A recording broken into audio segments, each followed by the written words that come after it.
Fala família Lagoinha, coisa boa a gente estar aqui essa semana, tem sido incrível aquilo que a gente tem experimentado de Deus. Se você perdeu qualquer uma das nossas devocionais, pode voltar aqui no nosso canal, a gente tem outras devocionais, afinal de contas aqui todo dia tem uma mensagem de Deus pro seu coração. Se você é novo, não esquece, já se inscreve, ativa o sininho de notificações, comenta, compartilha, envia para todo mundo, enfim, vamos junto fazer essa mensagem chegar ao maior número de pessoas possíveis. Sabe, quando a gente começa a caminhar com Jesus, a gente vai começando a ter questionamentos, a gente vai começando a ter fases de incerteza na nossa vida.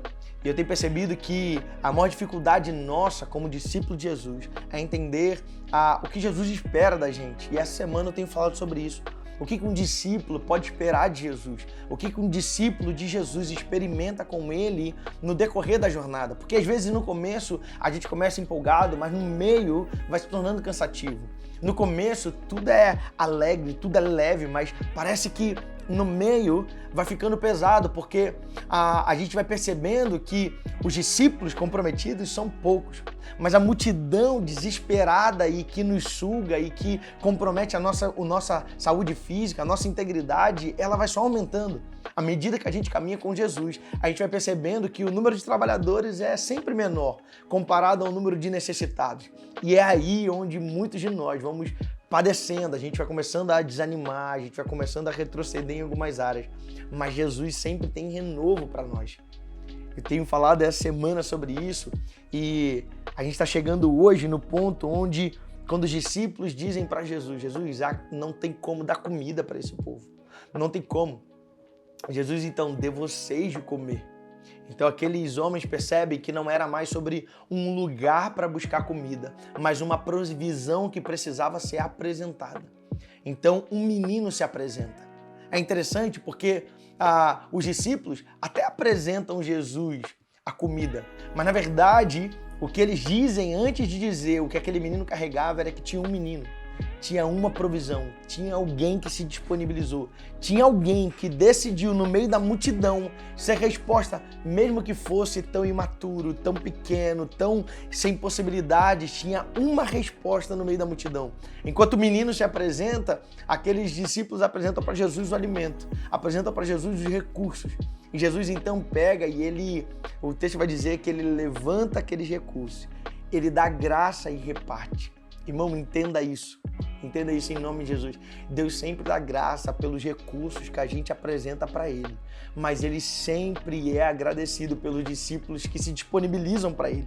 Então, às vezes, a gente quer tanto ter recurso para poder ver Deus partindo e dando graça, mas a grande verdade é que o que Ele mais ama é ver discípulos que se disponibilizam no meio do processo e dizem, Deus, ainda que não tenha recurso, ainda que o cenário seja desfavorável, está aqui.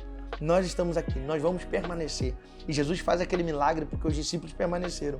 Jesus, então, faz aquele milagre porque aqueles discípulos entenderam o chamado dele e deram um passo a mais de fé. Buscaram, viram aquele menino, então apresentaram aquilo que tinham. Jesus, então, reparte e dá graça. Sabe, tudo que Jesus vai fazer na nossa vida, primeiro ele vai dar graça, primeiro ele vai agradecer. Jesus é grato pelos recursos que ele tem disponibilizado para nós. O que ele espera dos seus discípulos é que nós também sejamos gratos por aqueles recursos que eles têm colocado nas nossas mãos. Um discípulo de Jesus precisa sempre entender que sempre vai existir recurso suficiente quando a nossa gratidão for maior do que a provisão que ele enviou. Um coração grato, de fato, faz multiplicar a provisão pouca. Um coração grato faz uma mulher sair pela vila e buscar vasilhas, mesmo sem antes ter derramado uma gota de azeite a mais. Uma mulher sai para procurar vasilhas. Uma mulher sai e se desprende de todo medo e bate na porta dos seus vizinhos e pede vasilhas e não poucas. Faz com que todo recurso chegue. Por quê? Porque antes ela deu graças, porque antes ela agradeceu, porque antes ela entendeu, tem um homem de Deus na minha casa, eu me alegro com isso. Então entenda isso, todo milagre que a gente vive em Deus parte de um coração agradecido. Todo discípulo de Jesus pode esperar dele no meio do processo recurso suficiente para uma gratidão extravagante e um milagre ainda maior. Então eu não sei quais são os recursos que Deus colocou hoje na sua mão. Talvez recursos que você olhe e diga, são poucos. mas eu tive até mesmo que pegar emprestado. Olha, eu mesmo não tinha, tive que pegar de um menino. Olha, eu mesmo não tinha vasilha suficiente, tive que pegar dos meus vizinhos. Mas Jesus dá graça por aquilo que a gente se disponibiliza a colocar. E perceba, nem todo recurso que a gente precisa ou que a gente vai ter para poder viver os nossos milagres vão vir das nossas mãos. Mas enquanto tiver de nós disponibilidade para buscar recurso, vai existir de Deus milagre, vai existir de Deus provisão. Então, quando Deus te dá uma ordem, discípulo, seja você a provisão, Ele está dizendo, ainda que te falte, olha a sua volta, porque aquilo que te cerca revela também o meu cuidado com você. As pessoas que te cercam, as provisões que te cercam revelam também o meu cuidado com você. Então, dê de você de comer. A resposta de Deus, de Jesus para um discípulo dele hoje, que questiona quanto aos recursos e as necessidades que os cercam é, olha a sua volta.